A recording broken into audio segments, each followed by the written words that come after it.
Hey everyone, welcome back to the channel. Grab some popcorn because you're about to hear one of the wildest, most intense stories I've ever lived through. It's about my time in a neighborhood where I thought everything was perfect, until the HOA turned into a nightmare.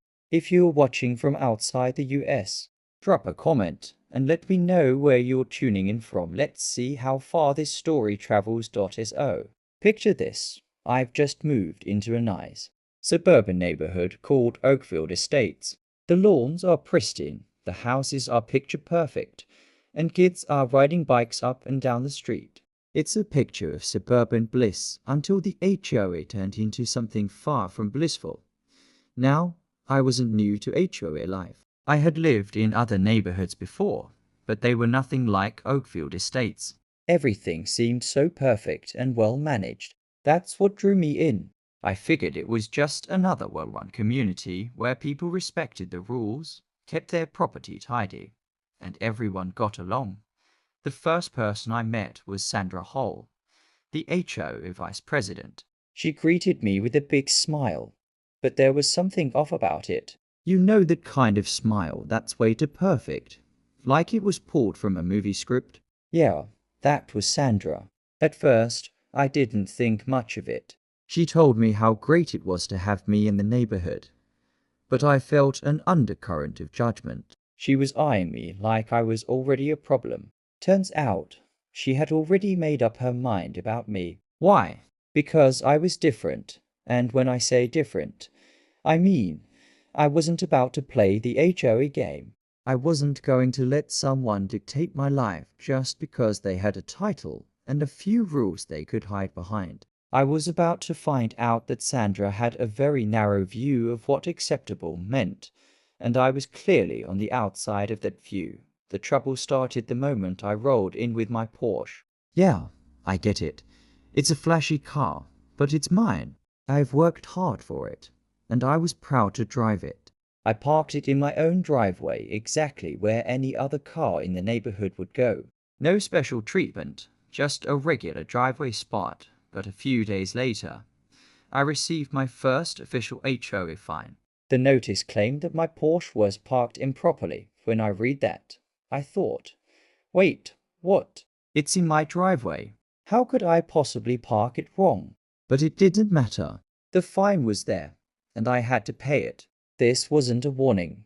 It was just the start of what was to come. After that, the fines kept rolling in. The next one was for excessive grass length, even though I had just mowed my lawn 2 days before. And then I got hit with another one, trash bins left out too long. Keep in mind, I always pulled the bins in the same day, just within an hour after pickup. But somehow I was in violation. I figured, okay, maybe this is just the HOA overreacting. I'll go to the next meeting and clear this up. So, I showed up at the next HOA meeting armed with the fines and ready to reason with them. Sandra sat at the head of the table, looking down at me from her little perch. I was calm, collected, but I wasn't about to let her walk all over me. I dropped the stack of fines in front of her. Sandra, I don't know what game you're playing, but I've followed every rule. These fines are bogus. She just smiled. That same fake smile. Rules are rules, she said. If you can't handle them, maybe this community isn't a good fit for you. That was it.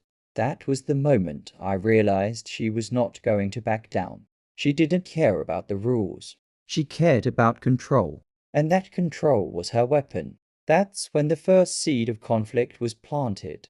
I knew this wasn't going to end well, but I didn't know just how far she was willing to go. A week after the meeting, things took a dark turn. I woke up one morning to head out to work and stopped dead in my tracks when I saw my car. All four tires were slashed. Jagged cuts through the sidewalls, rendering my Porsche completely undrivable. And as if that wasn't bad enough, there was a note tucked under my windshield wiper that sent chills down my spine. Next time we take it. My heart was racing. I couldn't believe it. This wasn't just about trash cans or grass anymore. This was personal. This was intimidation, and it was criminal. I snapped pictures of the damage, grabbed the note, and immediately called the sheriff's office. I filed a report with Deputy Morales, who seemed genuinely concerned. But even he warned me, these people aren't amateurs if they're escalating. Keep your cameras running. That's when I realized just how serious this had gotten. Sandra was clearly behind this, and she wasn't going to stop until she drove me out or broke me. I started taking extra precautions. I set up motion lights, added more cameras, and made sure every single piece of evidence was documented. If they were going to try something else, I was going to be ready. A few days later, things reached a boiling point.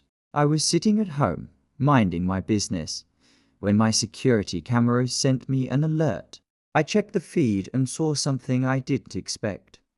A white SUV had pulled into my driveway. 3 men in reflective vests with HOA security stenciled on the back climbed out and headed straight for my Porsche. They weren't here to check fines or give me a warning. No, they were here to take my car. Without asking, without notifying me. They walked up, attached a tow hook to my vehicle, and started getting ready to tow it.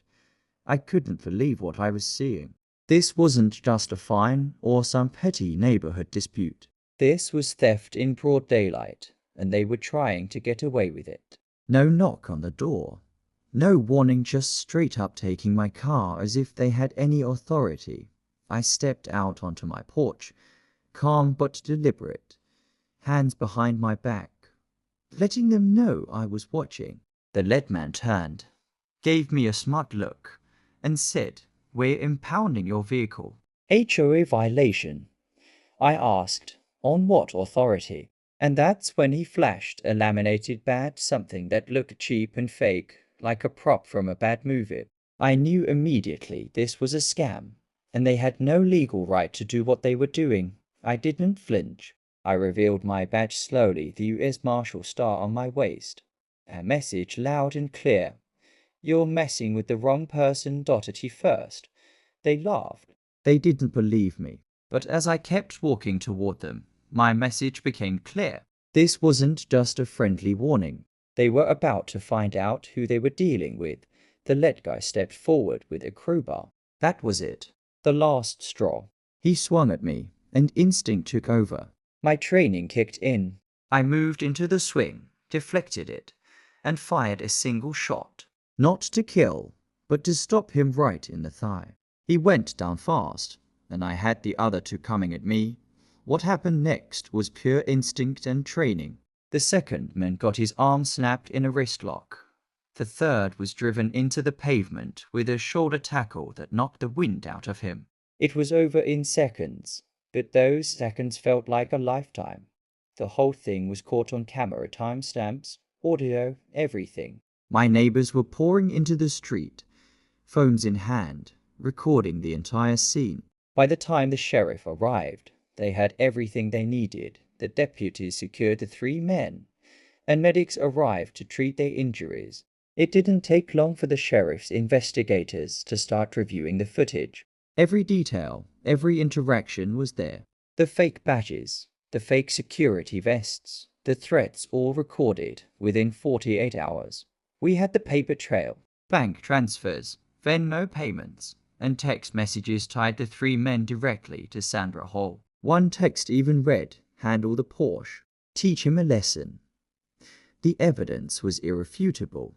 Sandra was arrested for solicitation, conspiracy, and felony fraud. The 3 men she had hired were arrested for impersonating law enforcement and attempted grand theft. All 3 pled guilty and were sentenced to prison time. In court, the video footage was damning. Neighbors testified about Sandra's behavior, the fines, the threats, and the tire slashing.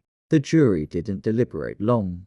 Sandra was convicted and sentenced to 30 months in state prison, along with $150,000 in restitution to me, plus penalties for misusing her HOA authority. The HOA. It fell apart. Board members resigned. Civil suits piled up. The bylaws were rewritten. A court-appointed receiver took control of the HOA, and the community voted in new leadership. My civil suit for harassment and damages also settled, and I walked away with 75. Sandra's house went into foreclosure to pay off the judgments, and she lost everything. As for me, I'm still in the house, my Porsche still parked in the driveway, and I've made sure all the footage is backed up in 3 different places, just in case. That's how I fought back against an HOA gone rogue. They thought they could bully me into submission. They didn't realize who they were messing with.